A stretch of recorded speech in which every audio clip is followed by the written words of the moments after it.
One of the ways that we reduce distance is by asking people to do less up front. So you get kind of this low-level commitment so they don't have to invest a lot. Now, there's a very specific way that Shopify Plus reduces distance, but I'll talk about that in a second. Now, we also have uncertainty. So whenever you're trying to change people's minds to get them to try something new, there's a lot of uncertainty, and people tend to be loss averse. People are very loss averse, especially in business to business when you're dealing with large companies, because they actually have something to lose. So one way that you reduce uncertainty is by doing things like offering free trials or free experiences, things like reducing the upfront costs. So one of the biggest barriers to business persuasion in your content writing is that there's a huge cost to switching, giant switching costs. And, just convincing a company that they need to change and going through all the political hoops is a huge hassle.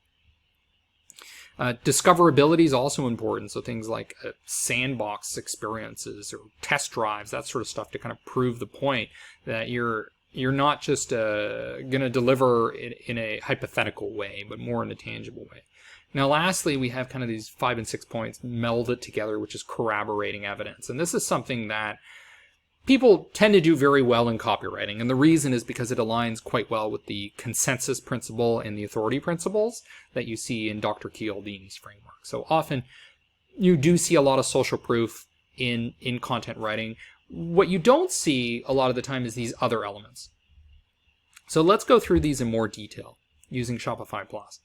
So reactance. People are resistant to change. They're also resistant to being forced. Shopify does an excellent job of this, where they say, watch the demo video. There's no sales pitch. There's no appointment. Just watch the demo video and go. Now, this is one of the problems we see in business-to-business content writing, is people are always trying to push people into a demo. But what do they really want? Do they really want to talk to a salesperson?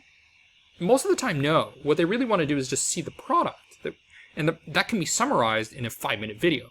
So increasingly what we're seeing in business to business is things that used to be one-on-one demos, they've introduced a medium offer rather than a hard offer, which is a gated video that gives an overview of the product. Some cases, it's not even gated at all, so you don't need to enter an email or contact or anything to watch that video. And but they also provide other options for calls to action. So you want to talk? Let's talk. You want to explore the platform? Explore the platform. You want to talk to the Shopify bot or have a live chat? Well, you can choose among these various options. So we have 4 different options here. The last one is other. I'm looking to contact support. I'm thinking about migration. I'm curious about pricing, or other. So you're giving people agency. You're giving them multiple options. Now, a lot of the time in the copywriting world, people are convinced one call to action, maximize your conversions, which in isolation maybe makes sense. But holistically, when you're thinking about reactance and you're thinking about persuading somebody to actually become a paying customer, not just to download your ebook or whatever your vanity metric is, then providing multiple options is great. Another reason that it's great is because you don't know what people want to do. You can't assume that people want to be forced down the specific marketing funnel. So give them options, let them self-select. And that helps overcome the reactance issue. And we also have this endowment issue. People are inherently overvaluing things that they currently have. They overvalue the status quo. The way you overcome that is you highlight the costs of inaction. You focus on loss aversion rather than gains. So on the Shopify Plus pricing page, we have things like say goodbye to the ongoing costs of hosting and infrastructure, last minute stress of performance and load testing. So these are things that suck. And we're going to get rid of those pains for you. The need for security patches, point releases, and upgrades. The time and cost of outsourcing simple changes that you can just do yourself when you migrate to Shopify Plus. And we also see on their homepage, so this is their pricing page, but on the homepage, the world of e-commerce is changing. It's time to change. It's time to change with it. So in other words, you're going to fall behind if you don't get on this bandwagon. All right, distance. Now, I mentioned that Shopify Plus uses a very specific way to address this issue of distance, this idea that the benefits are far away, removed from this product experience. And the way they overcome it is they just say the migration's fast. And they keep reinforcing that. They reinforce it with case studies. They reinforce it with specific tangible measures of days. Start selling on Shopify Plus in less than 90 days. So the number one objection, perhaps, that people have with adopting Shopify Plus is that it's going to take a long time. I'm concerned with revenue this quarter. I don't want to waste all this time. Well, you can get up in 90 days or even less. It takes 12 to 18 months to re-platform with traditional software vendors. With Shopify Plus, it's 3 to 4 months or faster. Okay, so maybe you're not going to get results this quarter. Next quarter, we're going to give you results. Very, very specific promise to overcome the distance objection. Okay, now, we also have uncertainty. So there's a lot of uncertainty when you're going with something new. We're going to overcome that. We're going to say you start automating in seconds. Okay? Very, very specific promise.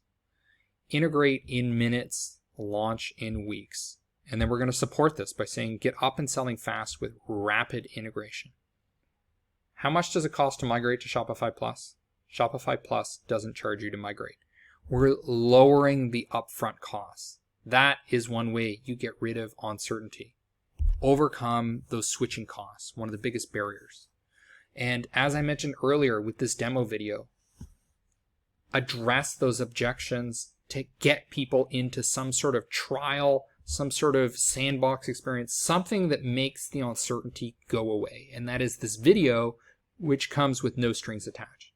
We also have a very specific promise, 99.99% average uptime across Shopify. That's our uptime guarantee. You're uncertain about us? Well, you should be 99.99% certain. And they go into more detail about this. So no limits, no downtime, no worries. They even go into the specifics about how they calculate uptime, because people might be like, well, yeah, okay, you're making that promise, but what does that really mean? All right, well, we'll give you the details.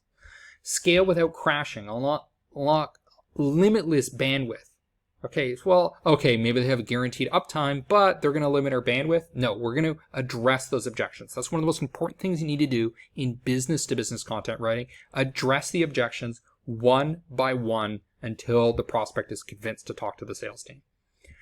Okay, unlimited bandwidth, unlimited transactions, and unlimited ways to sell. Corroborating evidence, again, something that's super common when we see business-to-business copywriters, content writers, etc. And we see Shopify Plus, no exception. They're doing this throughout the entire website. Lots of case studies, lots of social proof. The biggest flash sellers in the world choose Shopify Plus, join the charge, and then they give very specific, measurable proof points to quantify this. The world's most innovative brands use Shopify Plus for headless commerce, and then they give examples here of recognizable brands like Allbirds.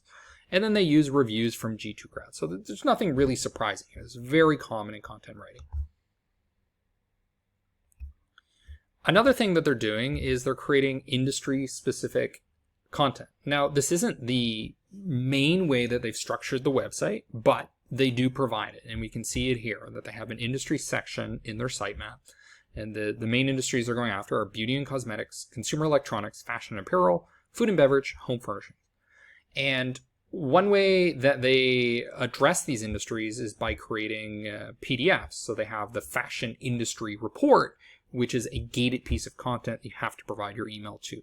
Now, I don't think this is their main lead generation tool with enterprise B2B, but it is one way you can get people on your email list is by providing something like this. It's arguable as to whether this is the best approach to gate content like this, rather than just giving it away for free without needing to have a lead capture form, but it's something to consider.